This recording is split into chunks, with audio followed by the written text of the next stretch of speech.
by any stretch of the imagination. No, but I mean, I enjoy shooting. I enjoy guns. Yeah. And I think the stuff. aspects, if it's like a hobby, you know, if you're treating it like a hobby or a passion even, Yeah. it's like you don't feel like you have to like dive deep and know everything about like every grain of every arrow that you shoot or, you know, everything like that, you know? Yeah, exactly. Yeah. So, what you were telling me about something about like hog hunting at night or with night vision? With thermal, yeah. With thermal. Okay. Yeah, Okay. Yeah. Tell me a little bit about that. Like what's your like, So so I grew up in a very rural area, so my dad had about just under 70 acres where we grew up, and we didn't have hogs out there. We had a lot of coyotes, and they would, you know, so I would hunt coyotes, would hunt hogs, kind of a little bit of both of it. But the hogs were at this other place. I really didn't get into that until after I'd graduated college, came back, was living in Sherman. This guy that, you know, he leases a bunch of land all over North Texas or all over the Whitesboro area, really, to run cattle on. And, you know, occasionally he'd be like, hey, you guys can hunt deer over here, or, hey, we've got a lot of hogs over here. You can go hunt over there, you know, whatever. And there's a couple of spots he had that were just loaded with hogs. Like every time you go out there, you'll see 20 hogs. Yeah, just breed any like given crazy. time, or you know, any given time during the night, you're going to see hogs. yeah. And so, and they would always tear up the pastures. They'd, you know, tear up his cattle trough feeder or whatever. They're just always causing problems. Yeah. And so he was like, hey, if you want to go over there and take care of them, then have at it. But they only, you know, they're fairly nocturnal. They know if they come out during the day, there's a good chance that they'll get shot.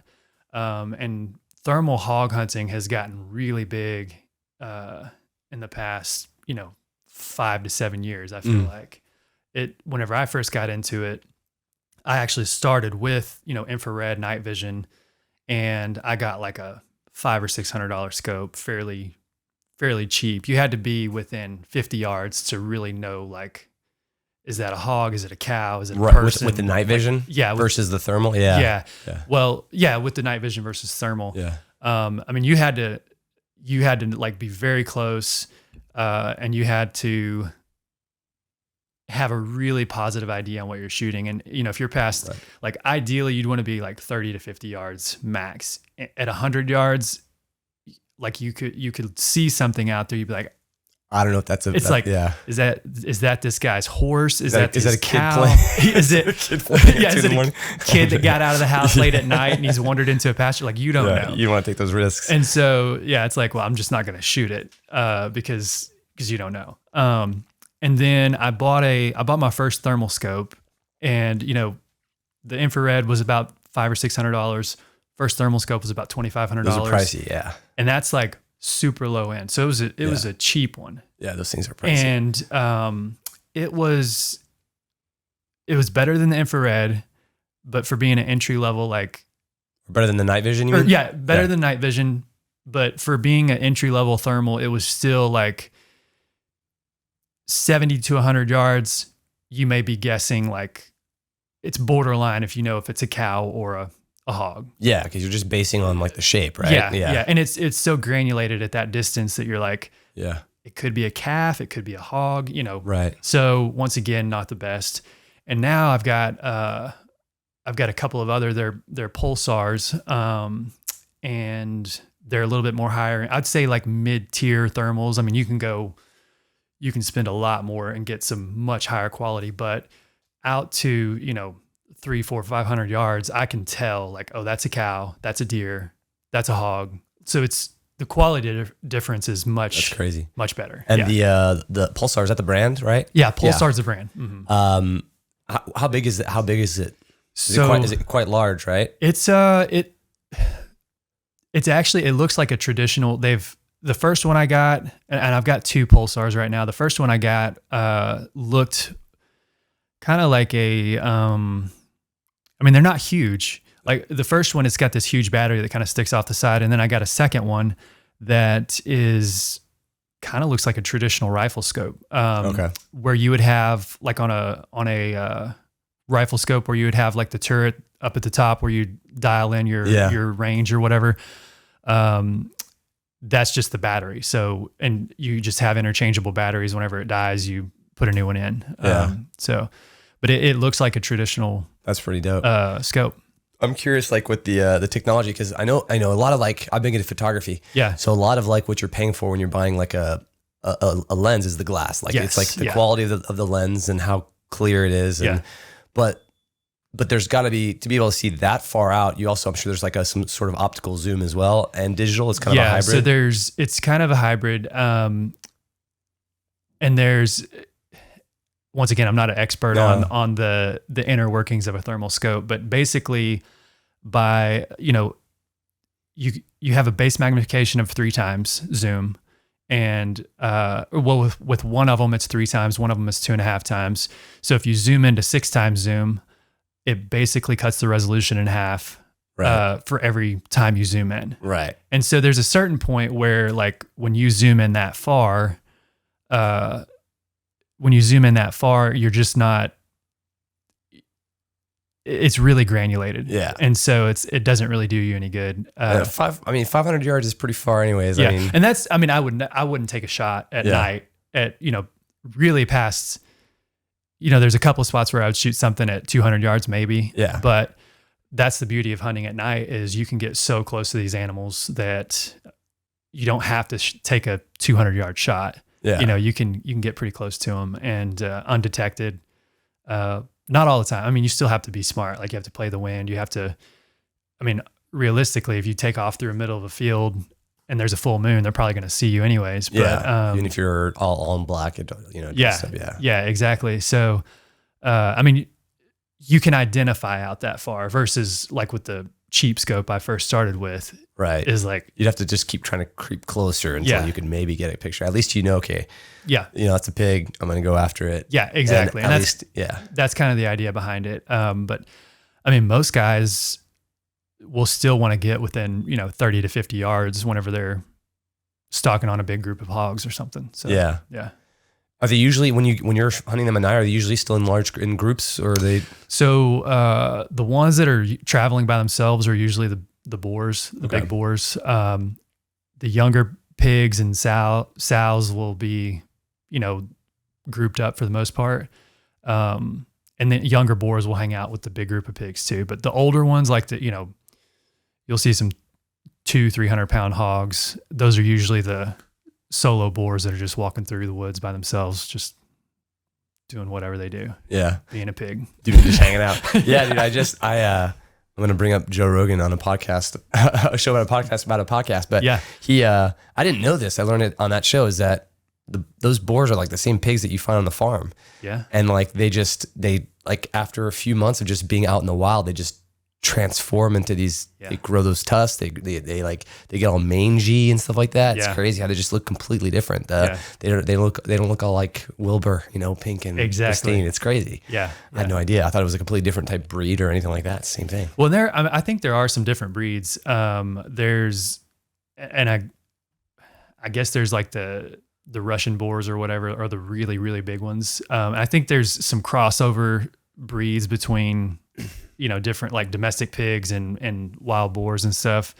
But yeah, once they get loose, and they, if they get in with another group of wild hogs, like they're full on wild hog within a very short amount of time, Yeah. So it's crazy, right? Yeah, it is. There's a huge, I think probably the worst, in terms of overpopulation with hogs, if you think of like the DFW area and everything kind of to the east and northeast going up towards like Bonham, Paris, that area, like I feel like that area has some of the biggest hogs and just the most overpopulated hog growth, I guess. I don't know. It's crazy how they breed, man. It's nuts. What are you using, a 308 or what do you use to? So I started off with a 300 blackout. And then now I still have that rifle. I prefer to shoot 6.5 Creedmoor. So it's a very flat shooting round. It's, I like the 308 too. I don't have one. I've shot some before. I have some friends that shoot them. I just like the 6.5 Creedmoor. So it's 0.65? It's a 6.5 millimeter bullet. 6.5 millimeter. Yeah. Okay. abbreviate sometimes, but, or, lingo, but, so it's a 6.5 millimeter bullet, whereas a 308 is a 7.62. So it's a smaller round. It's got better ballistics at further distances. More gunpowder, a little bit more kick. No, it's actually it's got very low recoil. So for like, if you think of like a 243, and I don't know if you're into rifle cartridges at all. Well, I'm getting into them more with like, handguns and some rifles, but I know I'm learning. Okay. Yeah, absolutely. And so like a 243 is a little bit smaller round. I think it's a 6 millimeter bullet. Okay. And a lot of people, like a lot of kids will take their first, if they go deer hunting, they'll take their first deer with a 243. Yeah. And so a 6.5 is just the bullet's just a little bit larger in terms of diameter. The powder and the load is a little bit, it gives it much more, it's a lot more efficient at further distances than a 243 or a 308. So, and I guess talking about efficiency is, how much does the bullet drop? How fast does it get to the target, and how much does it drop while it's on the way there? Is really what you're judging. Yeah. And, I was talking with my brother-in-law about this actually yesterday, because we were at the range yesterday coming back. And it's hard to know everything about all bullets, because, you have all these manufacturers, these boutique manufacturers who are making their own, their own rifles or their own armaments. And you're like, okay, well, so if you think about we were talking like a bullet, like a 9 mil, and then you think, okay, well, I got a 10 mil, and you're like, oh, that's only 1 millimeter larger. And you're like, not quite, because the amount of power and the amount of gunpowder that's put in there is just night and day difference. Yeah. And so the thing that it's hard to, if you don't know a certain round really well, like if you don't know that, if you're basing it just on the caliber, for example, like a 50 cal, you're like, okay, 50 cal, that's just, half an inch. That's not too huge, like a 45 coming out of your 45. That's that's 0.05 larger in diameter. Yeah. Like, no, well, it's way bigger. Yeah. It's got way more gunpowder. Cartridge has a ton more powder. The casing is huge. So it's like, so if you don't know like that how that caliber matches with the casing, then you're just like, you have no idea. So I'm still learning, trying to, and plus you've got the metric system, the only one that I know interchangeably is like the 223 and the 556, because it's like the standards. Yeah. But converting the, a 9 mil to what would be the equivalent in the American system, it's like, it's crazy. Yeah, so exactly. I'm learning, but it's really fun. So I'm going to be doing a video soon on as I'm learning the breakdown of making bullets and, the components of the bullet and all these factors. So it's going to be a fun one. Yeah, absolutely. So, and just the shape of it, like you said, how it will travel over the span of time and lose drift or lose drag, and then the bore of the rifle and everything. So that sounds fun. I've never gone night hunting before. And it's so I'll tell you, when I first started, I guess really I got my start night hunting with I had a bolt action rifle and a flashlight. Is kind of how I started. That's hardcore, man. I would shoot. That flashlight would only go so far, right? Right. Yeah. And so, part of the dynamic of that is, with a flashlight, you really can't spot anything too far out. So you kind of have to call coyotes to you. And so that's another, essentially you're mimicking some kind of varmint in distress or small critter in distress, like a rabbit or something. Right. And that's, I had like a small handheld call. You'd call, make the sound. It sounds like a baby crying almost. And then these predators that are around would, come to the call. You shine your light, and sometimes you'd see them, pretty far out, where it's like, I'm not going to take that shot. Cause once again, you don't know what it is. Like, is it just a cow that lifted its head up because it heard something, or is it a coyote that's coming in at you? Or is it the neighbor's dog, Yeah. But then, there's sometimes whenever you turn the flashlight on and there's like a coyote 20 yards away, and you probably aren't going to get a shot because it's too close and it's running off. But that's how I got my start. Where are you posted up when you're waiting? How are you posted up? Just chilling by a tree? Chilling by a tree, or really in the middle of, sometimes in the middle of the field. But what I've found is you want to, kind of like we talked about, if you're in the middle of a field and it's a full moon, they're going to see your shadow. They're going to see you moving around, stuff reflecting off of you that, they just pick up on that stuff.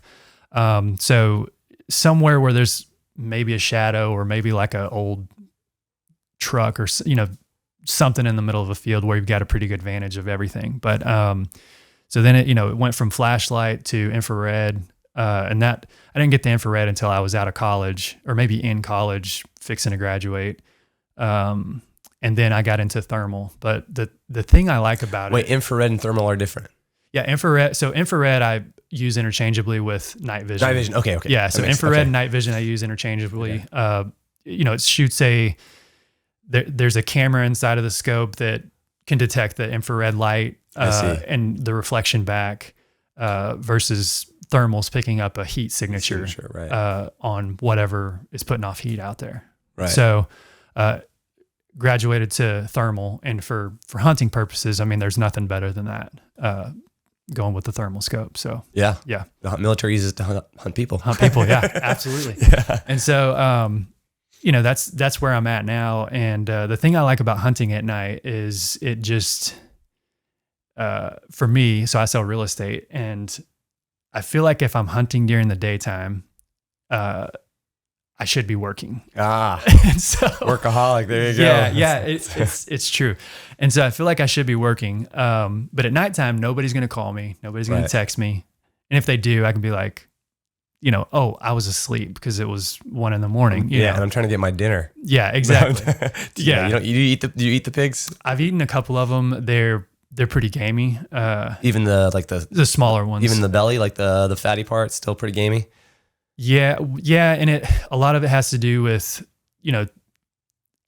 I guess what the pig's been eating, right? Their diet, how you clean it, right? How you get it to or how quick you get it taken care of, how warm it was. Like if it's warm outside when you shoot a hog, I probably wouldn't just leave it for the buzzers and stuff. Yeah. So a lot of them I don't eat most of the ones that we kill. Yeah, most people don't. I was just curious if I never tasted it. I was curious like what that store-bought good bacon versus the the bacon hanging out in the neighborhood in the streets for a while. Yeah, it's pretty game.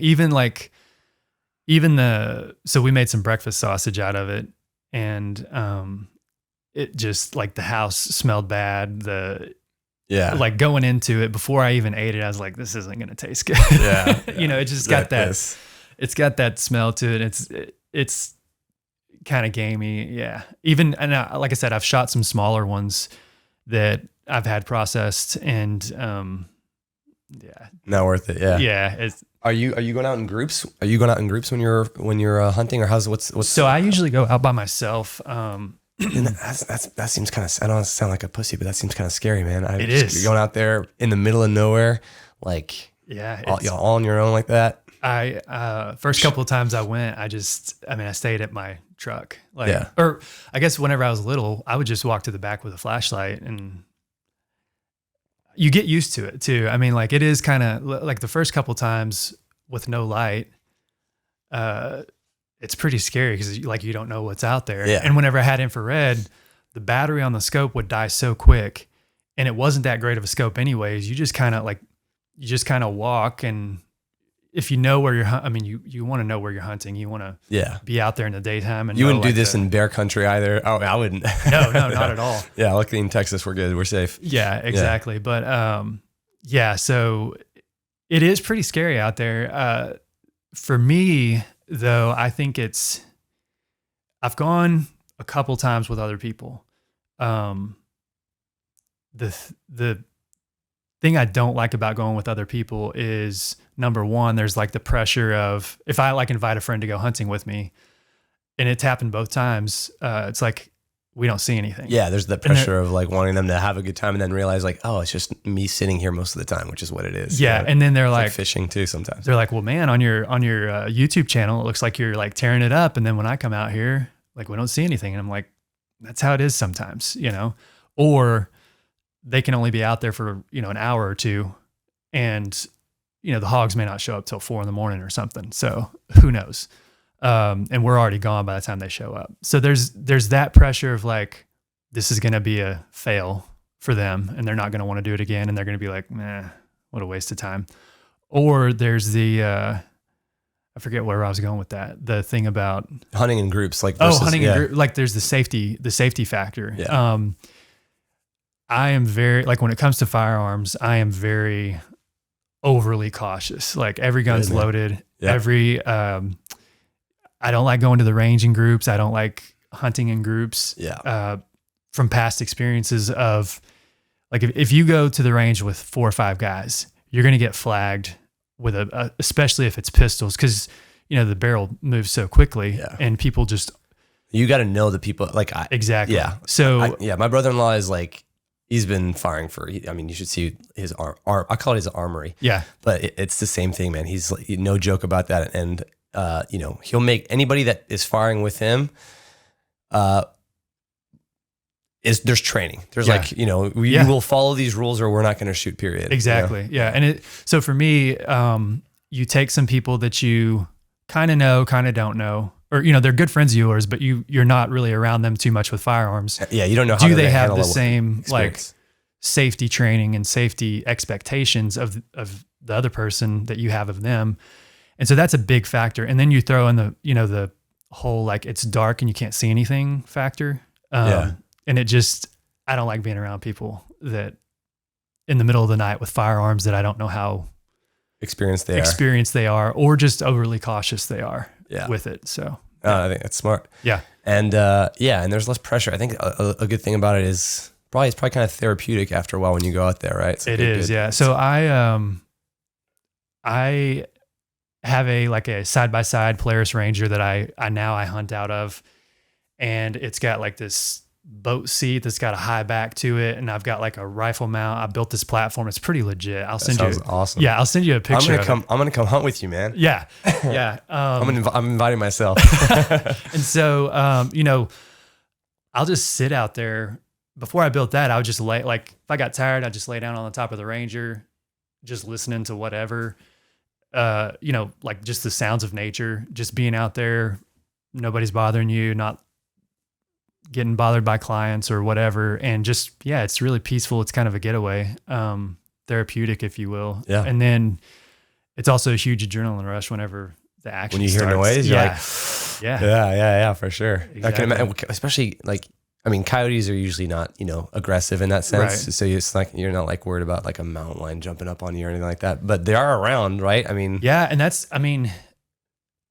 and I'm torn on mountain lions, like in terms of if I saw one, I'd be like, should I let this majestic creature just go on about its business, or am I going to shoot it because it's like a once in a lifetime thing? Right. I think I'd probably let it go. Unless it was a situation where like this guy that lets us hunt, his place or his places, if he was like, hey, this mountain lion's killed 5 cows, it's killed our dog, and I saw it looking at my kid, Yeah. If it was a situation like that, and like my goal was to like, take care of that, then that's different. But I think that I would look at this, look at a huge cat out in this field and be like, he's just out there doing his thing.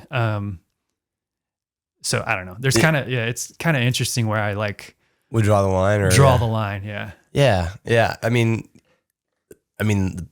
pigs are just, they're pests, dude. They're just, and anybody who's got property does not want pigs on their property, period. No. So it's like a free range, if, people on helicopters just go and mowing them down. It's like, people think it's so cruel, but it's like, dude, those things just ravage everything. They tear up, man. Like if you have any farmland there, it's done. You know what I mean? So there's a good reason for it. Do you go out and do any recreational shooting? Are you mostly with the rifle, or do you do anything? I like to do recreational shooting too. So pistols, ARs. I've got some short barrel rifles. They're ARs, but they're short barrel rifles. Like 11s. So I've got 3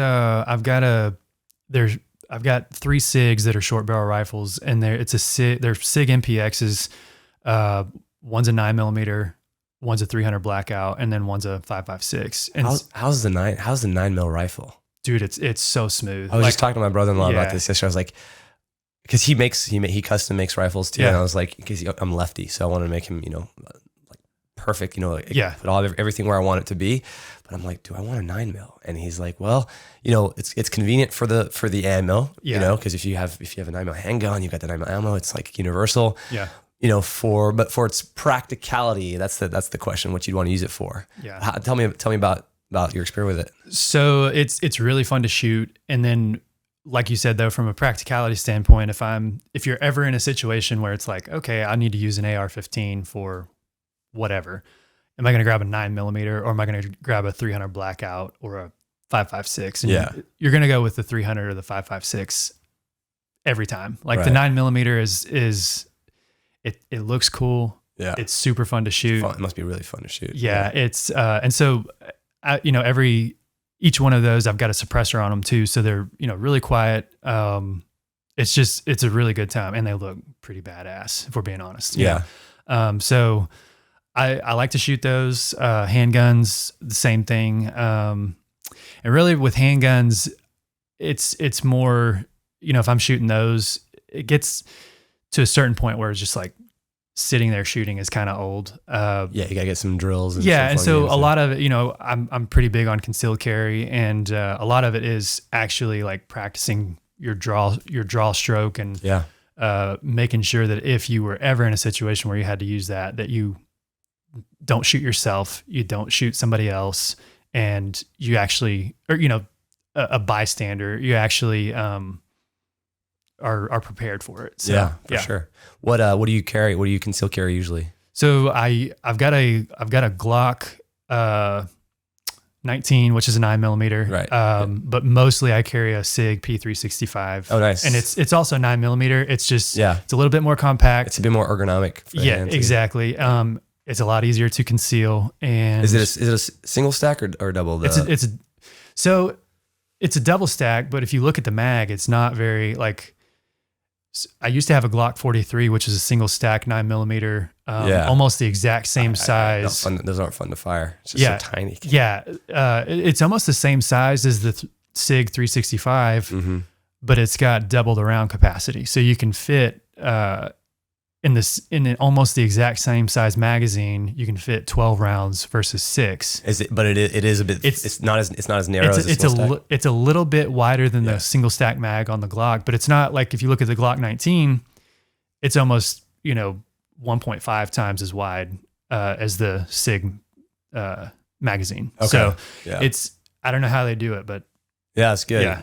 It's about finding that I think that's probably a better compromise for concealed carry than the single stack. Cause I mean, first of all, practicing on that is not fun on the on the Glock single stacks. Like I practiced on those and I can't get my hands around the gun to get like as accurate of a shot versus like something that's got a bit more oomph to it. Yeah. I totally agree. Yeah. Yeah. My brother-in-law's not happy about it because he's in the Glock fam just because it's like ubiquitous, right? It's like 60% of the market share is Glock, but he which is what I started off as on a standard Glock 17, and then he let me borrow his MMP 2.0, and I'm like, I'm making the switch, man. I got to make the switch because the way it fits my hand so perfectly. And like I've tried to, put in like the Gen 5 Glock 17's got like the interchangeable, the back straps that you can remove and put to fit your hand. Some have the beaver tail you can put in there, but it's still like something brick-like about the Glock versus like the Smith & Wesson, which is like super, super sleek and fits the hand really nicely. Yeah. So I'm making the switch, and even though like literally he's got like 20, 30 Glocks, and the magazines are a pain in the ass because the magazine and the Glock is like $20, and the Smith & Wesson it's like closer to 35 or $40. And it's like, and sure. I think for the SIGs are pretty expensive too, and so the magazine for the SIG MCXs are like, well, not for the AR-15 version, but for like the 9mm, they're like $65-$70 for a 30 or. Yeah, a 30 round mag. Yeah. And it's just, I'm like, why? But I don't know. I guess if you buy enough of them you just buy them over time, you'll have a collection. And you just kind of stick to that collection. So that you have to make that decision. If you're going to be a SIG guy, if you're going to be a Glock guy, you can be an everything guy if you got all the money in the world. Right. But, from a practicality standpoint, if you're going to be firing, Smith & Wesson, then start getting mags. At least if you're getting 9mm, you can get magazines that are pretty interchangeable, which saves costs. Do you follow Graham Thumb? Yeah, the he's, channel. He's one of my favorite. He's one of my favorite YouTubers. Yeah. Altogether, just his. But especially the fact that he's firearm based and right. But he's hilarious. Yeah, like he's one of my favorite YouTubers. So it's because it's like not only does it have the experience, but it's like the videos are funny. I'm like, that's a rare combination because usually you have these super dry videos. Yeah. It's like guys who are treating tactical or doing anything training related, but they're actually funny. There's a lot of humor in it. Yeah. And one thing for me that like solidified my fanboyism for the M&P was that they did the freeze test. The freeze test. And the M&P won. Yeah. And then they did the mud tests. Yeah. And the M&P was one of the winners as well. Yeah. So I think one of the guys there is obsessed with the SIG, the P355 or whatever. Yeah. Yeah. And it didn't pass the mud test. So he was like so pissed off about it. Yeah. So I was like, all right, that solidifies it. But for me, it's just honestly, it's like, I don't think I'm firing any better with it, to be honest. Like, and I think that's the same thing. You get used to any handgun. Right. I think it's more about like how comfortable it feels from the get-go, right? So if it feels really comfortable in your hands, you're going to feel more comfortable firing it. Right. And then what's going to get you better at it is practicing with it, right? Right. And then like, the trigger, like the aftermarket stuff, a lot of the newer guys and the newer shooters are really big into the dots, versus the iron sights. And what do you prefer on that? Well, I'm focusing just on iron sights. Yeah. I want them. I mean, I've used dots before, but I want to be able to shoot really well with my iron sights, keep getting better before I start modifying all with dots. Because not to say you can't go, I want to be able to do both. Right. And I know that if I get a dot, I will forget the sights. You know what I mean? Yeah. It's like driving a standard car versus an automatic. It's like, the automatic's the easier way to go, but it's like, you still want to be able to do both. Yeah. Yeah. I've got, I'm a good shot with irons, but I prefer the red dots. Yeah. It's just, I think everybody does. Yeah. Right? It's just like, we're in the 21st century. Yeah. Right. It's like exactly. It's like, you want power steering in your car? Well, no, that's not how they used to have it. So I'm going to turn the shit out of my wheel, make it harder for myself. So I get that, the idea for that. Yeah. And it's definitely like, I think if I were to like prioritize what I'd get, and it does depend on the manufacturer, but I'll take Smith & Wesson and, they keep, especially since there's been such a big influx of new gun owners, the market's just become so catering to this influx. So like, the Glocks recently as a Gen 4 being ambi and like, them putting in those extra parts in the back to make it, more ergonomic for the hand. If I were to just say generally what I would do first thing would be the trigger. If I wasn't happy with the trigger, that'd be the first thing I'd do. And then maybe the sights. Yeah. Or either the sights themselves or just get a dot and throw it on there. Yeah. So like with the M&P, the triggers, like when the 2.0 first came out, the trigger was just a little bit too rounded, and then they flattened it out. Yeah. To be a little bit more like the Glock, like the Gen 5 Glock trigger is really nice. Yeah. Versus like this kind of a squishy. It takes a while to get to the wall on the M&P. Yeah. So that's how it is on the SIG. That's one thing so my pistol triggers are all just stock, came with the gun. Yeah. I've put triggers in all my rifles just for accuracy reasons. Sure. But that is one thing about the SIG that I don't like. But I also, for some reason, I'm like, it's a pistol. Like I don't want to mess with the trigger. I don't know. It's really? Just in my head. Yeah. So my sister's got her a Glock. She Gucci'd out her Glock, and it's got a McNally trigger on there. Yeah.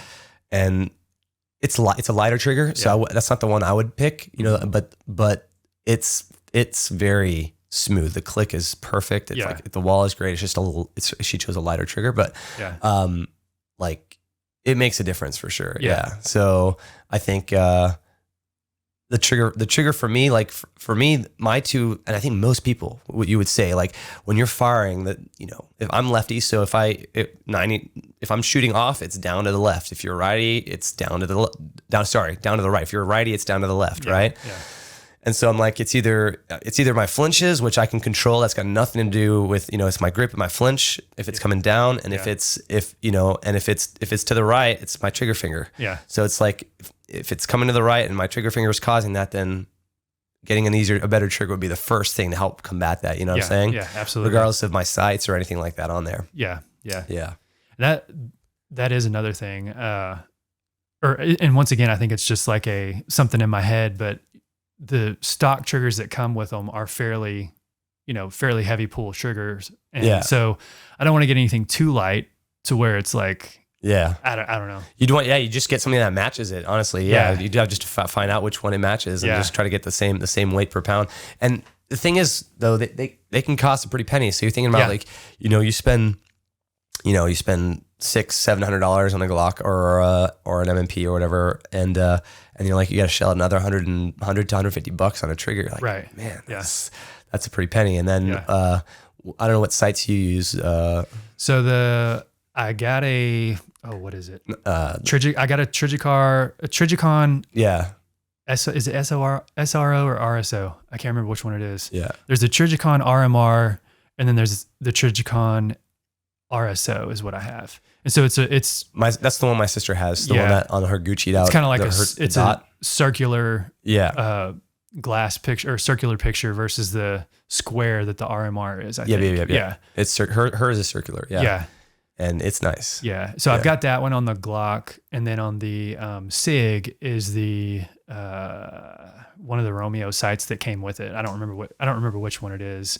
I think all of SIG's red dots are Romeo something. Oh, I see. Yeah, and but I don't know which version it is. But how much do you know how much those Trigicons are roughly, like a dot? They're like $500 or $600. Yeah, they're not cheap for a handgun.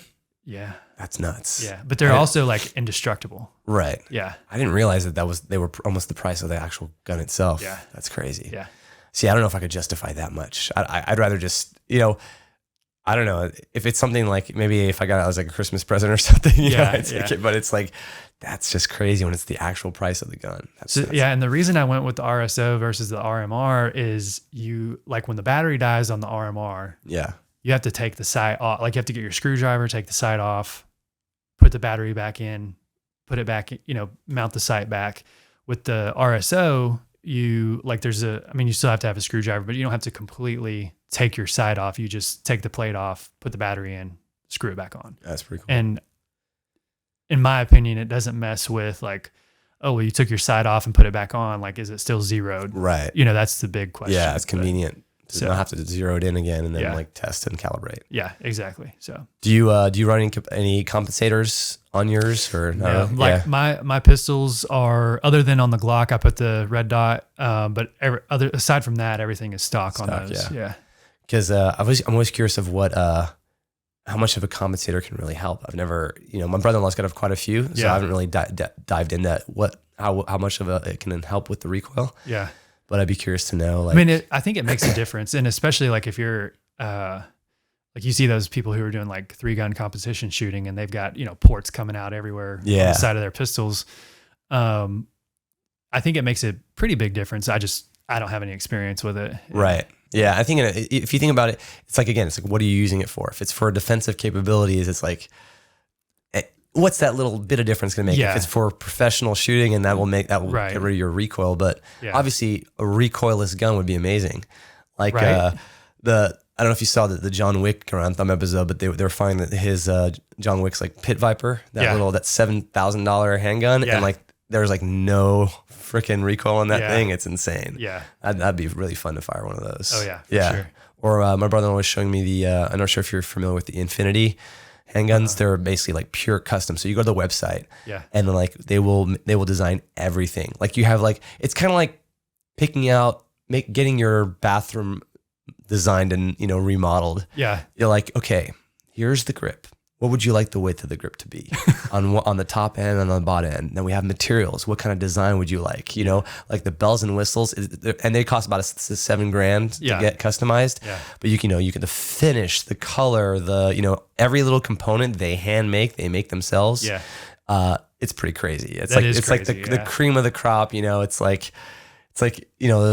I'd imagine like someone with a lot of money would probably own a lot of those, but it's like I couldn't justify that. Yeah, I haven't graduated from the stock, $600-$700 pistols to the $1,500 pistols yet, so definitely not the $7,000. It would be awesome to own one. I've held some, like I've gone to some gun stores and I've like held them, felt the trigger. not obviously not custom if it's there at the gun store, but some of those higher end, like there's a gun store up in Sherman, and I forget what pistol it was, but the owner was like, do you want to feel the trigger? Like, you want to like feel it? And he was trying to sell it to me, but I was like, this is $7,000. Like, I'm not fixing to drop $7,000. I'm in between appointments, killing time. I didn't come in here to drop $7,000 on something, Yeah. And so, but you can tell like quality of just the way everything feels is just smooth. Yeah. And so like the trigger reset, all of it is just real crisp. Well, yeah, even like the 2011. Yeah. It's like $1,500. It's heavier. It's got more metal in it. Yeah. The thing about those that the 1911, the 2011 that are so great is the trigger, right? Because it pushes straight back. So I think that's the one thing is like, all of these, like the Glocks and the MMPs, they've been trying to flatten their triggers to try to get to kind of emulate that, but nothing's going to emulate that smooth, just directly, push back trigger. So yeah, those are some, expensive guns, man, $1,500, on the cheap side. And yeah, so it's one of those things. What are you using it for? And half flash, like a car kind of a thing. It's like, a Glock it will do you fine, just stock. But how far do you want to take it?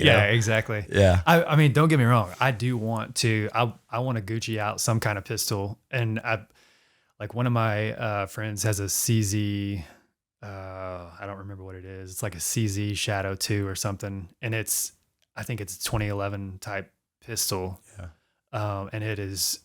I mean, it just feels good in your hands. It's everything about it is sweet. He paid a lot of money for it, but it's sweet. And it's almost one of it's like, you have some guys who are like, just beat the crap out of all their stuff and they take care of it, but they're like, I don't care if I get it scratched up. Like his is like a princess that stays in the safe and like, dusting it off. Yeah. Dusting it off. It's like, oh no, I haven't shot it.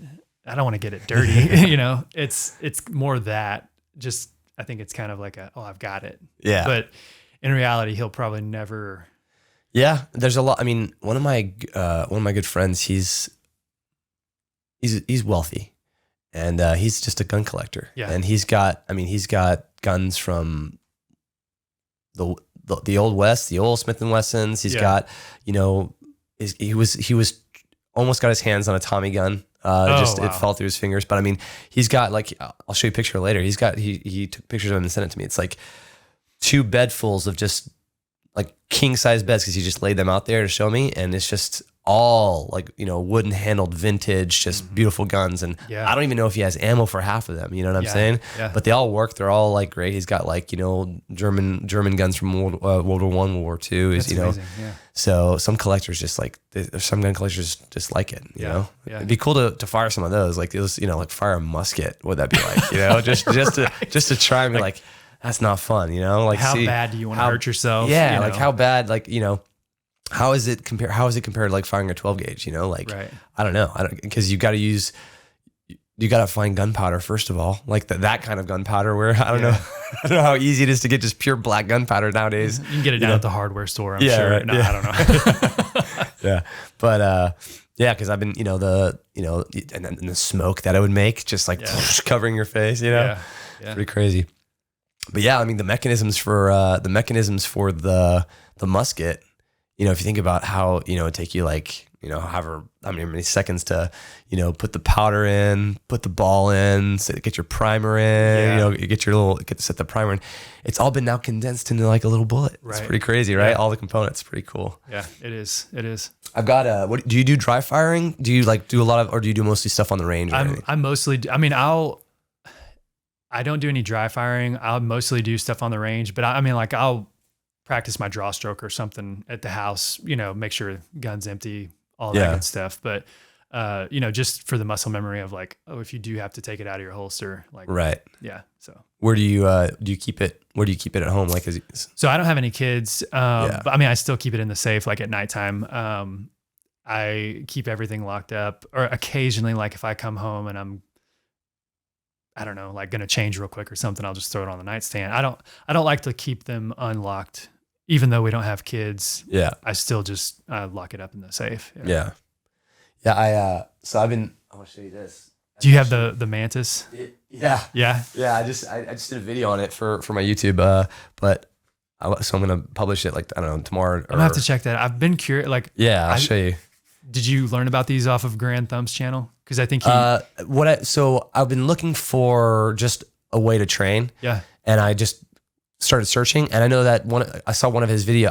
It's just one of those things when you hear a brand name enough times. So like I looked at it a few weeks ago, and I heard the word Mantis, and then I watched Grand's video, and he's like, "This, sponsored by Mantis for dry firing." So I was like, okay, I did research, and so it's basically like two different systems. There's the Mantis X system, which is basically like you don't need to shoot at any targets. It just all it does is like measures your any kind of drift while you're shooting, which is pretty cool. It's just got a little sensor on there, so you don't really have to worry about targeting anything. It's just, and so if you're at like get a perfect score, that means there's no flinching, there's no trigger, weird trigger pull or anything like that. But the laser, this is way more fun, right? Because you're not firing at like inanimate objects in the house. So like this, I'll just show you the screen to see, but this is like one of the targets. You buy the targets, you set it on, and then it picks up the target, and then you put this in, it's got the little laser right there. Right. And you just play the games. It's timed games. So like here, this game, there's a bunch of different versions of them, but like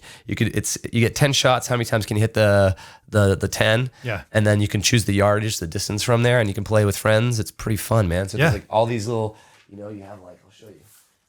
I'm gonna have to check out your video for sure, because I've been curious about it. I've never looked into it. And so there's drills, individual drills, which are great for games with friends, or just for yourself. And then there's actual courses where it's a combination of them to get like, I don't know if it's certifying you for anything, but it's like it's a lot more intensive. It's just like so you can play darts. Yeah.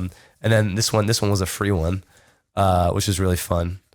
Jingle bells. So you play the notes to Jingle Bells, and then like there's Rudolph. There's a few different songs, but you use these bells. And dude, firing these at a few yards out, like 3 or 4 yards, is hard, man. Yeah. So it's really fun to do this because it's not like there's a hostage situation, some dude holding a knife in front of right there. Yeah. So it's pretty fun, man. Yeah. It's just another fun way to, it's like, dude, if you're going to go play video games, right, why not just do this and get better? Cause you put this in any of your handguns and it'll work, and you're getting dry fire practice while playing a fun game at the same time. Yeah. It's sweet. Yeah, absolutely. Yeah. It's awesome. That's pretty cool. I'm gonna have to check it out. Yeah. And so a really good one or a good combination. There's the Mantis. I'm not sponsored by them. Just like I'm like talking about them. But the Mantis X program is like the one that marks just your accuracy of your shots. There's the middle, the tier. It's called the X3. It's like the middle tier. The bottom tier is $99, and that's just to dry fire at home, and it'll like tell you how off your shot was. If you get the next one up, which I think is like $150 or something like that, it's for live fire as well. So when you shoot the target, you can see how far you're off with the target, but then it will also give you feedback on why you were off, and it gives you feedback. So it's like analyzing your shot basically. Yeah. But this is way cheaper. The Laser Academy is way cheaper than the caliber, the other one. Yeah. This is $40 for the bullet. Okay. It's not bad. And then the set of targets is $28. Yeah. Yeah. And then there's a lot of, and then in the app, there's a lot of free ones. Mm-hmm. And then if you want to purchase all of the drills, it's $50, or you can purchase them individually for like $4. Okay. So it's not a bad investment, and it's cheaper than the other system, and it's just really fun. So, and it's cheaper than shooting up hundreds of rounds at the range. Yeah, man. Yeah. We went to the range yesterday, and about 500 rounds for like, I don't know, $170 or something. I don't know, I forget what it was, but you're like, more than half that's gone. We went through like, I don't know, 300 rounds or something like that, in a day. And then it's not that crazy of two guys going through 300 rounds, not that much. Yeah. But you're like, damn, if I go there once a week, it adds up, man. Yeah. Plus, paying for the range. So that it's like $30 each time we go. So right. It's just another way to practice without having to spend the money too as well. Yeah. I've got ammo that I bought during like the pandemic, whenever ammo was like so pricey, so hard to get. And I don't want to shoot it because I'm like, I paid like 3 or 4 times more for that ammo. So I'm just going to like hold on to it. Same ammo, but it's the same ammo, but like the sticker on it is much higher than what I can get now. And so I still have some ammo from, years ago that I just didn't want to shoot because of how much I paid for it. And I don't know, whatever. Yeah, I need to shoot it. It is the same. Just take the tag off. You won't see the difference. But yeah, I'll know. Yeah, it does add up. So tell me about your channel. What's your channel called? Your YouTube channel? So I have 2 YouTube channels. One of them is strictly like outdoor hunting, shooting stuff. And then one of them is, and it's just my name, Cory Meals. And then one of them is all of my real estate stuff, which is, I just started a podcast too. It's called Unlocking Doors.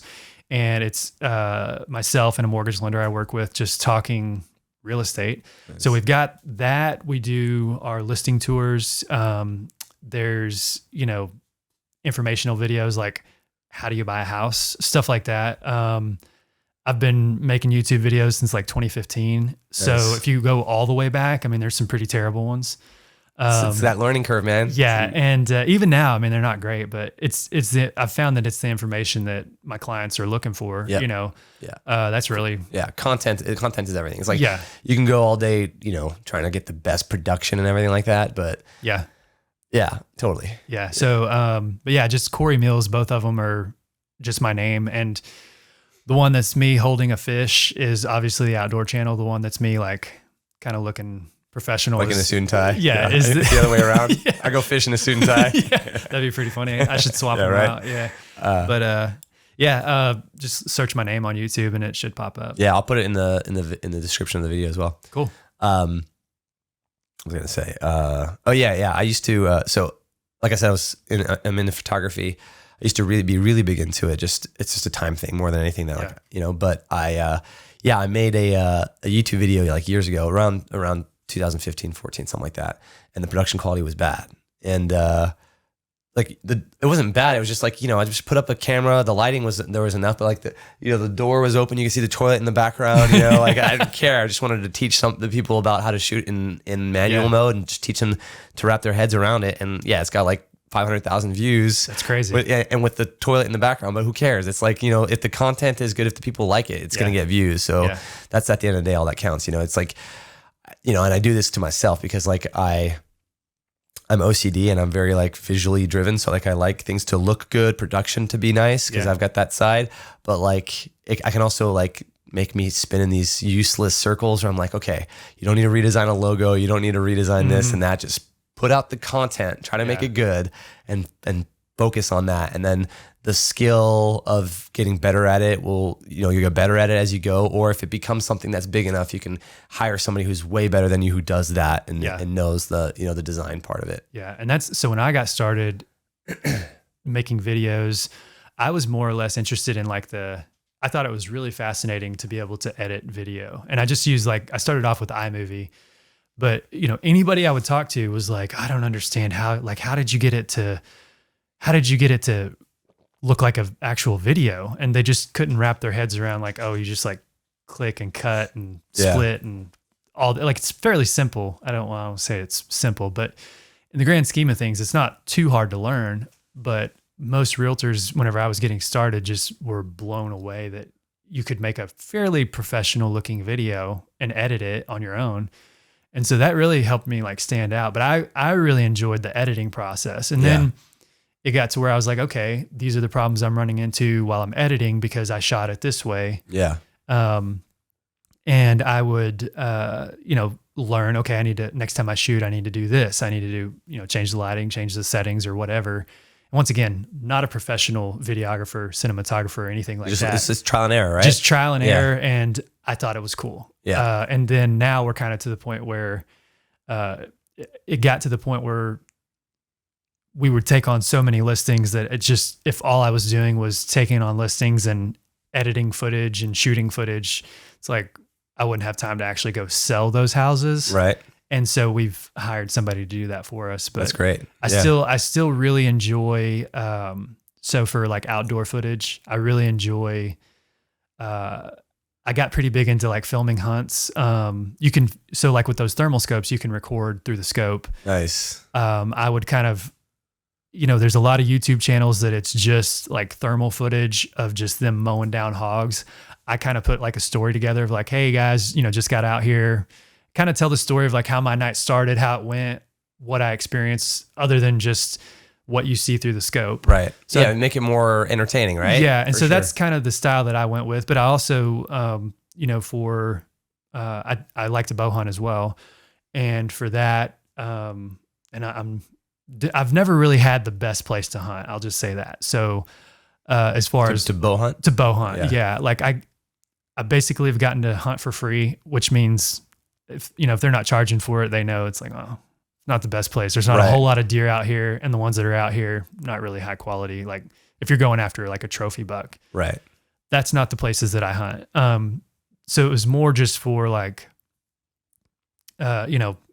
meat hunts or whatever. But anyways, I got big into filming myself hunting, and so I'd have like a third angle camera that's like on me, attached to you, yeah. Or it'd be like I'd put it up in the tree over here, so it like shows what I'm doing, and then I'd have a camera like that's attached to an arm that's attached to the tree behind me. That's you can actually zoom in and edit all the footage. Or I guess second angle camera, not third angle.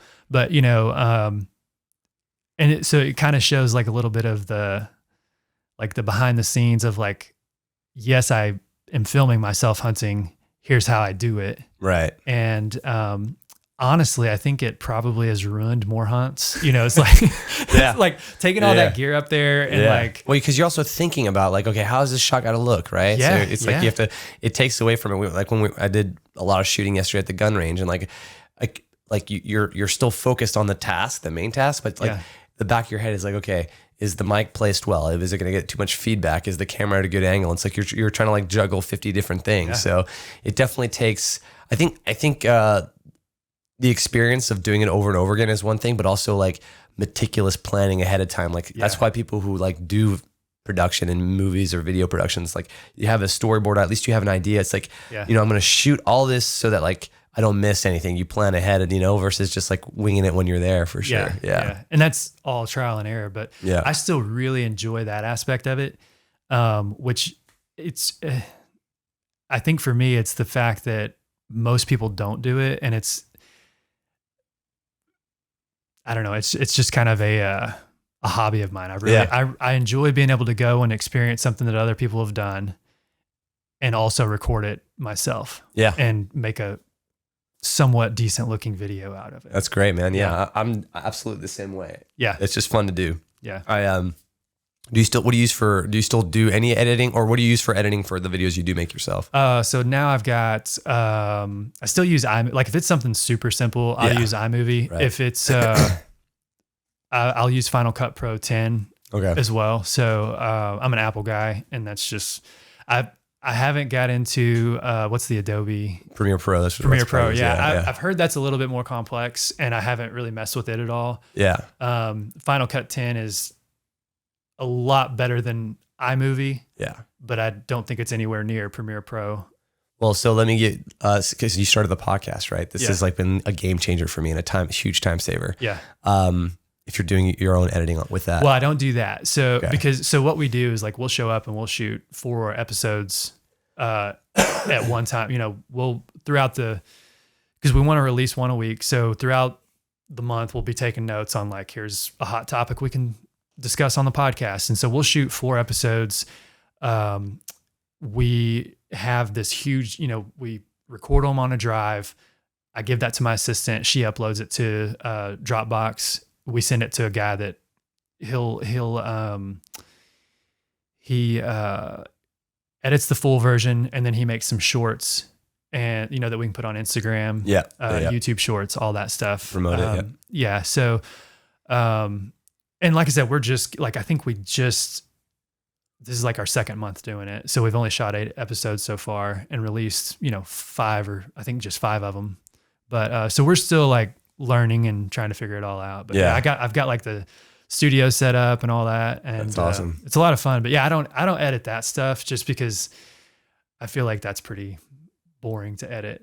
Well, that's what I was going to say. I was going to tell you this, or whoever's your editor, if they're not already using AI. Yeah. So there's in Premiere Pro, there's an extension or a plugin, right? That's subscription based called Autopod, And essentially it does all the auto cutting. So I've got 3 cameras here, right? Yeah. So you essentially assign, so this is your camera there, right, and that's your microphone. So I'll assign them together, right, and I'll assign my mic with my camera, and this will be both of us. Yeah. And essentially it just splices all the cuts by itself. Yeah. It just calculates it, and then it'll just do the editing back and forth when we're talking. You can choose like the frequency. So if I'm talking right now and you begin to talk, it won't cut to you unless you speak for longer than X number of seconds, for example. Really? So you can choose that as a parameter. So, you can do fast cuts. You can choose them to be more frequent if you like the more fast cut action. Yeah. So it's like there's no cutting at all. It's just I put the videos in there, right, and then that's pretty incredible. It does it all on its own in like 5 minutes. It's pretty sweet. Yeah. Versus back in the day where like you said, you'd either need like a camera guy who's on there like doing the switches while right, in real time, or somebody post and just editing mindlessly, which would take hours, right? Yeah. Now it's like all automated. Yeah. And we've got the little, so when we set ours up, we've got the little switchboard. Yeah. But the problem that I knew I was going to have is like, while I'm talking with somebody, I'm not going to be like, oh wait, he's talking. Yeah. Switch it back over. Like you have to have, I don't have somebody in the studio with us that can actually like go back and forth on it. So right, that's when we looked and found a guy that for fairly reasonable price. So the lender I do the podcast with, she actually knows him or found him to do another podcast of hers. And she recommended that we go that route. And I was like, I'm all about it. Yeah. If I don't have to edit, I got to thinking, I was like, I don't want to sit here and like listen to us talk back over 30 minutes and be like, oh wait, I should take that out. Yeah. Yeah. And I should switch here. And yeah. I'm with you, man. Maybe he uses AI. I don't know. Yeah. So long as he's getting the job done, it's good, right? Yeah. Why not? Well, and then for the reels too, there's another AI called Opus Clips. Right. Yeah. I've heard of that. And that just like, it's a subscription based too, but you basically upload your however many minutes of footage, you pay by the minute, but it's like you've got, say your clip is 100 minutes long. Yeah. You upload it and then it'll create like 80 shorts based on the conversation. It'll give you the title. It'll have the subtitles already built in there. Yeah. And it'll do the framing back and forth, because you're usually filming in wide angle, but for TikTok, it's got to be vertical. Yeah. So it'll do the editing like just like that, and your video is ready, and all you got to do is upload it. It's pretty sweet. So it's definitely, AI, when people were thinking about AI, they thought it'd be like Terminator. Yeah, it'd be like machines doing that and like but it's just all it's done is just taking creative jobs. It's like, and it's not bad or good. It's just, it is what it is. But it's like, you wouldn't think AI like back then, the applications of AI wouldn't be nearly as much in the creative field, right? As they are today, where it's like almost all AI today, as we know it, is like, as we understand it, is in the creative space, which is crazy. Yeah. Yeah. So tell me about bow hunting, man. Like, how are you doing that about as often as the night hunting? Because that sounds pretty fun, man. Probably about as often. So bow hunting is, I guess, I've started off rifle hunting, and I like the sport of having to get closer and having to be a lot more discreet and a lot more methodical in how you harvest an animal. Right. And so with rifle hunting, you can be 100, 200 yards away. Deer's not going to have any idea that you're there. And I don't want to say it's easy, because, it's not easy necessarily, but when you're bow hunting, it's a lot more personal. It's a lot more intense, in my opinion. And there's a lot more sport to it. Yeah. And so it's just it's a totally different experience. When I first got into like hunting, my dad was a big hunter. And when I first got into it, he only rifle hunted. And I thought that, I was like, bow hunting is, that's not something I'm ever going to do. I had an opinion about people who bow hunted, and I was like, I don't want to be that guy. And I, just for fun, got a bow for to target shoot stuff. And then I was like, this is pretty cool. Like how accurate you can be with modern day archery equipment. Yeah. Sure. And so, I started getting more and more into it, started getting better setups, better bows. And, it's pretty amazing, the technology that they have. And once again, just like in thermal equipment and rifles and handguns, I'm not an expert by any stretch of the imagination. I really enjoy it. And I've got some friends who really enjoy it, and they're a lot more experienced. They're a lot more knowledgeable and just better overall. And I learn a lot from them, but it's a totally different experience than rifle hunting. And until you like harvest your first animal with a bow, you can't really put it into words, I guess. Yeah. So I think you appreciate it a lot more. Exactly. Yeah. Yeah. Yeah. Yeah. So what are you firing? What are you? So hunting? I've harvested hogs, deer, and I've shot a couple coyotes with my bow, but I shoot a Bowtech Boss, which is, so I'm 6'5" and I've got a fairly long arm span, and my draw length is fairly long as well. And there's only a couple of bows, higher end bows on the market that I could actually choose from. Everybody else, it's like they have just endless possibilities of what they can select. But the Bowtech Boss is one, and then Matthews makes a bow that I could have gone with. Like that allows you to get a full draw essentially for your. Yeah, like I think my draw length is like 33 inches. So like the way they measure is, I can't remember like exactly what it is. So, but like from where you're holding to like where you anchor back, it's 33 inches. Most guys, it might be like 25, 26, 28. So you shoot with a lot more power than probably your average person because of the length. Well, not necessarily.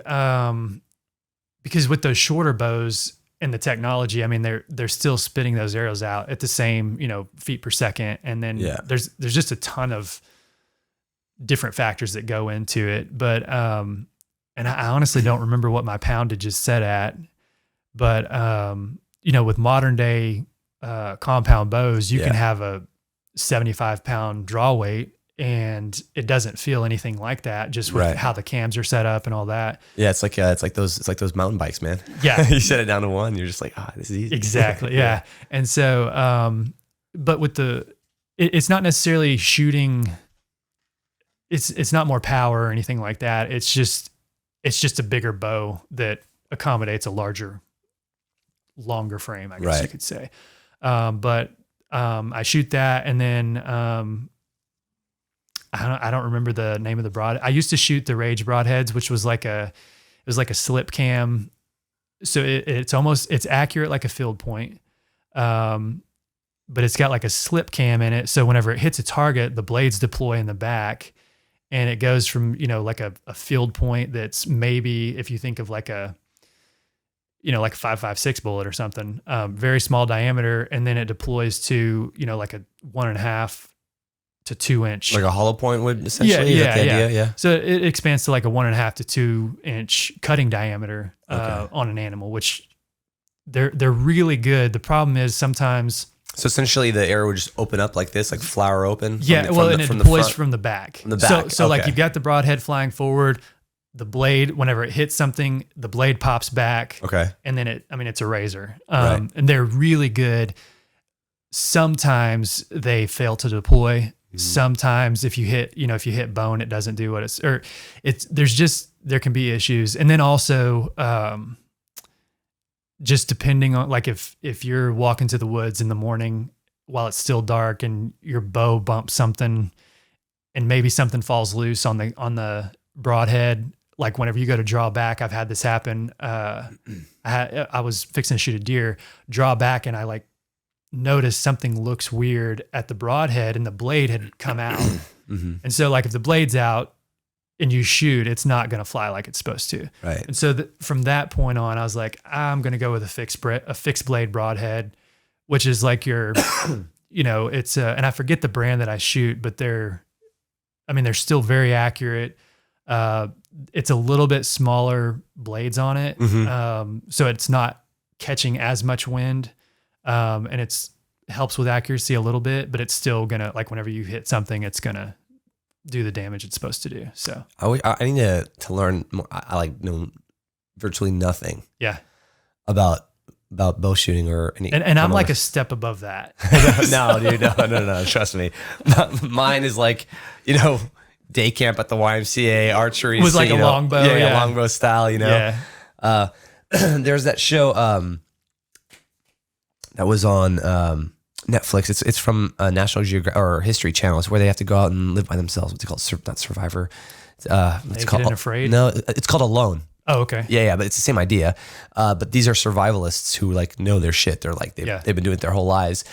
And you get like to choose 10 items to go out there in the wild, and every season they're dropped off in a different location. So like the last couple that I saw, the last season that I watched, for example, was called, I think it was called Labrador Island. It was near Canada, or it's in Canada. And it's like, or maybe it's called Grizzly Island. It basically was, there were grizzly bears everywhere. It's pretty crazy. Yeah, that's crazy. Insane. Yeah. So they give them, like bear mace and a horn. They have a GPS phone in case they want to tap out, but every person there also gets just like your standard longbow, bow and arrow. And like some dude caught a buck with that, or it was either a buck, it was a buck. And they dried their meat, and like they're living off the land like hardcore. So you could do a lot with the bow if you needed to. It was just not even a compound bow, but a simple bow. Yeah. But like you said, the technology of the new ones, man, like. Yeah. So I've got a guy, one of my best friends, he's a real estate broker as well.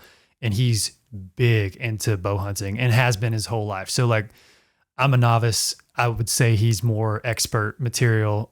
He does competitions more as a hobby. I mean, he's not like he's not getting paid to go on. Right, he's not sponsored or anything yet. Yeah, but he knows his stuff. He can group arrows at 100 yards, like on a target, like probably in a pie size plate, if not tighter. Like that's like way more accurate than any handgun. I mean, and like you mentioned Joe Rogan, a guy that he runs around with is a guy, his name's Cameron Haynes, and he's some guy out in the West somewhere in the Rockies, and they do a lot of elk hunting together, and they only bow hunt.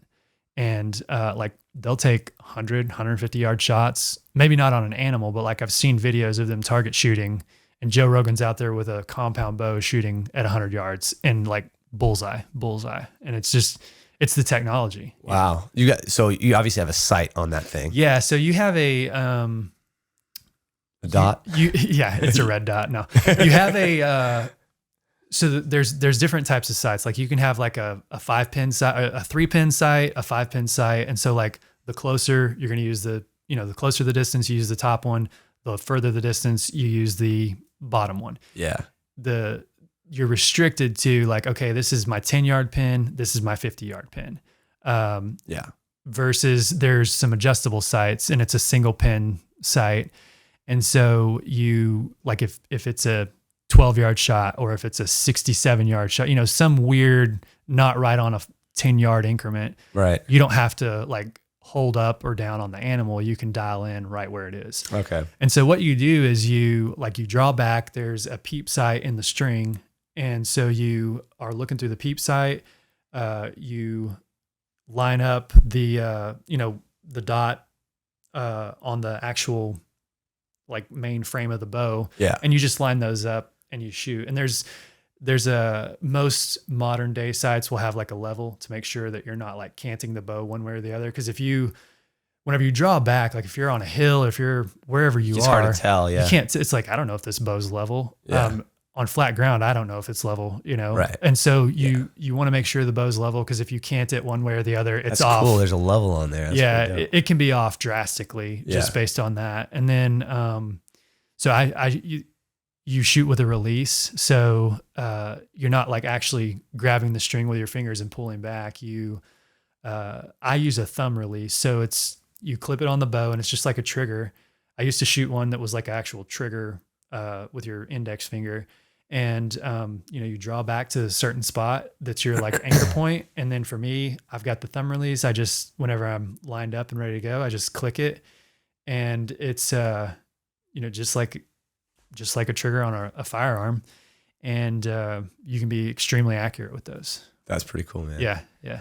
It's definitely come a long way from like your average person's perspective of what a bow and arrow. The fact that you have to like float, like on a rifle, you have to float your dot. Essentially, if you're too close up, just because of where the sight is. Yeah.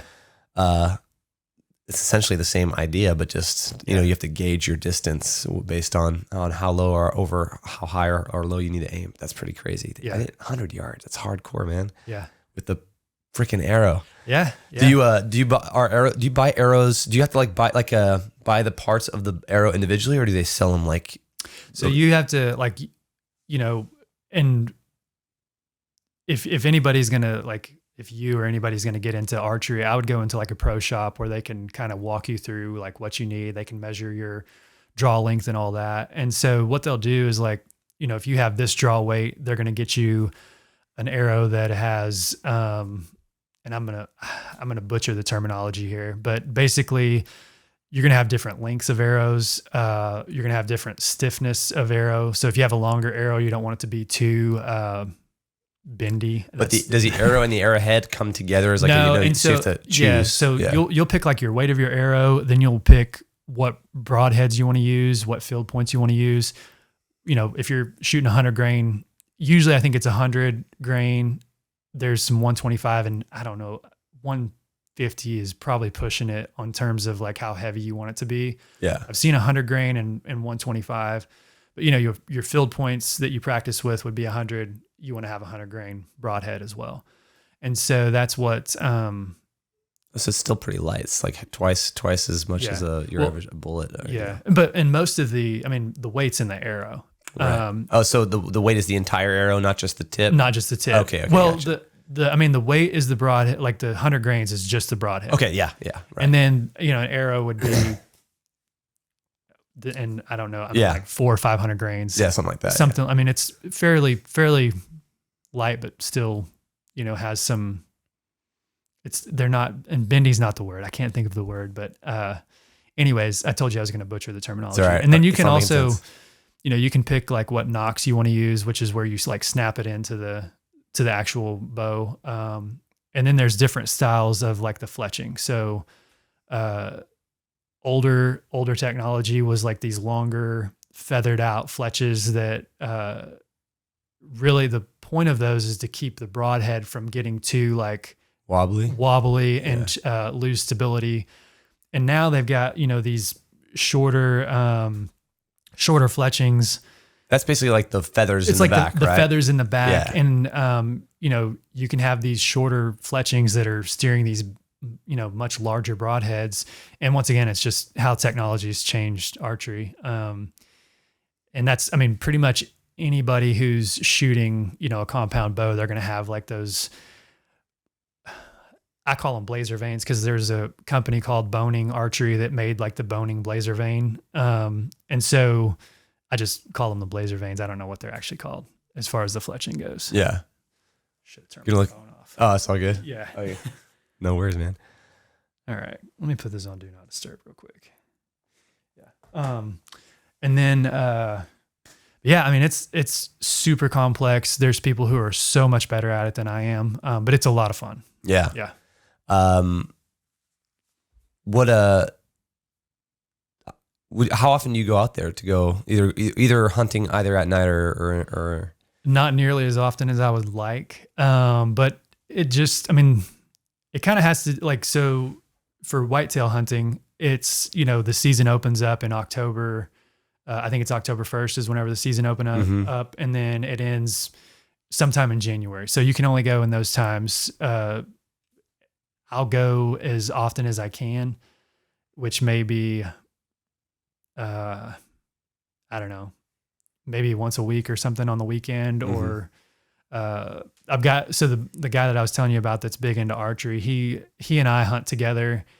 He's got a place that he can hunt up in Tioga that, you know, we'll go out there and try and get some. I've hunted there for 3 years now. And that's the other thing about like bow hunting is I've hunted this place for 3 years and I haven't harvested anything out there yet other than some pigs. And which didn't taste too good. yeah. Well, at this point, I don't even bother trying to. Yeah. But, so it's very difficult. And that's why I think it's so much more rewarding whenever you actually do harvest one. And he's also very strict on, and I've never hunted on a place like this where someone is so strict on like, hey, we're going to harvest this deer versus that one because these deer are 3.5 years old. This one's 4.5. We're going to try and get, you know, something that's 4.5 or 5.5 years old. So we're slim pickings. Yeah. So it's like you kind of have maybe 1 or 2 bucks that you can shoot. Somebody already, like one of the neighbors already shot the deer that I was hoping to shoot this year. Like the neighbor sent him a picture and he's like, hey, this is your buck. I was like, so And that happened 2 years ago out there. I actually missed this deer, and I got it on video too. Oh yeah. Yeah. I missed this deer, 2 or 3 years ago. I can't remember. And like a week later, the neighbor shot it. And I was just like, oh man. Was this at night? No. Like you only deer hunt during like, okay, I figured, yeah, you can only shoot 30 minutes before sunrise and 30 minutes after sunset. So like there's a lot more rules and regulations on how you harvest a deer versus a hog. It's like there's videos on YouTube of people blowing them up with tannerite. Yeah, I don't do that. Yeah. But so a couple of years ago that happened where the neighbor shot it, and then this year somebody I think first or second weekend of the season, somebody shot the deer I was going to go after, and somebody shot his too, like on the other neighbor. And so then you kind of wait around until November, which is kind of where, first, second week of November, deer have like their mating season, which is called the rut. And that's where, random bucks will just show up because they're running all over the countryside looking for a doe and heat. And, so, I mean, that's whenever you kind of want to be in the stand because you never know what's going to show up. So you're going soon. Soon, hopefully. Yeah. Last year I was, hunting and you have there's trail cameras that you have, that can text you a picture anytime a deer shows up. Oh yeah. And so you kind of know what's coming and going. Last year there was a deer that showed up that, I was in the stand. He didn't have any pictures of this deer. And it was just, biggest deer I've ever seen in my life. I saw this deer coming in and I was like, there's no way that I'm fixing to have a shot at this deer. And I didn't get a shot at him. Unfortunately, he stopped at 25 yards behind 3 trees, and his head's just sticking out. And I'm like, oh, take a couple more steps, forward. I'll have a shot at the vitals. And he kind of looked around and he walked straight off, never got a shot at him. And so, we hadn't seen that deer before, never saw him again. And this was in November. During that it was mid-November. Season. Yeah. So, so hopefully he comes back. Hopefully. Yeah. I don't think he's seen him on the camera this year though. So who knows? Yeah. They got a lot of forest to go. Yeah. A lot of doe to find. Yeah, exactly. And then, we hunt out in Arkansas and we'll go out there maybe a couple times a year, just spend a weekend out there. The deer aren't as good as they are here in North Texas in terms of trophy sized deer. But it's kind of fun to go out there and just hang out. Yeah. Yeah. And just new sites. Yeah. Yeah. It's nice. The weather's nice there. Nice there too. It's nice. Yeah. You'd mentioned, we were exchanging messages, something about trauma response that you're involved with, or? Oh, that was more and that kind of goes back to I guess just preparedness and the whole concealed carry preparedness and, situational awareness. Mm-hmm. A lot of people who, they have this idea of I'm going to carry a gun so I could save somebody's life if there's a mass shooting, or if I'm getting held up at gunpoint and I'm going to save my family's life. A lot of people have that mindset, but then they don't think about what happens after that. If worst comes to worst, right? You're out in public and somebody gets shot, or maybe you come up on somebody that's bleeding out. What are you going to do? Right. And that's, I used to, and once again, I'm not a medical professional. I'm not highly trained in that field, but knowing okay, I can have some tourniquets in my truck, and it doesn't even have to be a gunshot scenario. It could be somebody got cut, a piece of debris on the side of the road flew up and hit somebody changing their tire, and you're bleeding pretty profusely, and you don't have time to wait for somebody to show up and save you. Can you stop that major bleed? Yeah. That's more or less kind of what I was getting at. I think a lot of people with their big ego of well, I've got a gun, I'm not worried about that. And it's if you get in a gunfight, you're probably going to get shot. Even, most cases, I don't know. I don't have any statistics on that, but there's a good chance if you're in a gunfight, you're going to get shot. Somebody else is going to get shot. And then, what do you do at that point? Yeah. There's a lot more to it. Than just, you could say regardless of, if you're in a situation where you have to use your gun, regardless of what it is, there is a chance that someone's going to be injured, whether it's you or somebody else, or that will require some sort of trauma intervention. Yeah. And so, and not just gunshot scenarios. Like I said, accidents happen all the time, and being able to have something that gives you a little bit more time, and knowing, like having a trauma kit in your car, or having some tourniquets in your backpack, or whatever you take to work every day, just to stop a major bleed, or there's some stuff called like quick clot that, you stuff it down in a bullet wound or whatever. That hopefully it's like a hemostatic agent that it helps. It's clotted up. Yeah. Versus like putting pressure on and just having to hold your hand on that pressure the whole time. It actually works quite well. Yeah. Yeah. So it was more or less just, I think it's very interesting. Like I said, a lot of people have this mindset of like, well, I'm not worried because I own a gun. And it's like, well, how far is that gun from you? Like, whenever you really need it. Yeah. Or like, well, that's why I keep a gun in the truck. And it's like, well, you're inside the gas station right now. Yeah.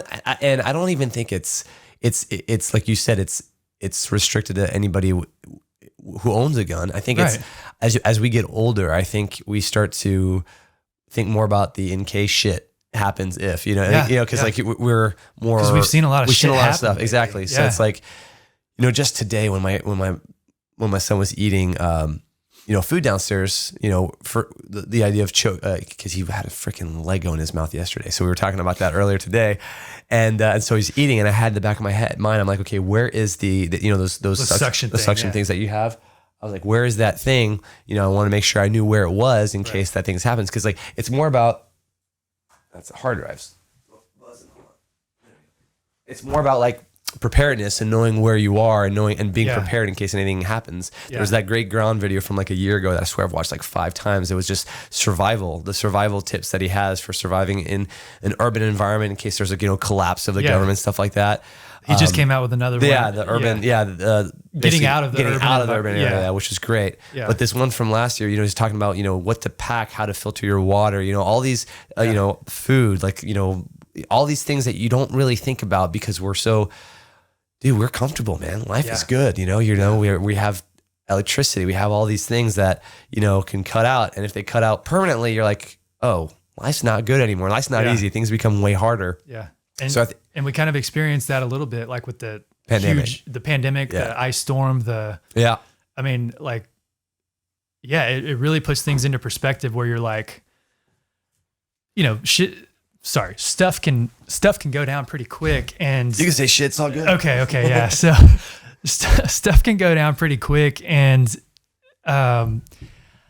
yes, we're a civilized society.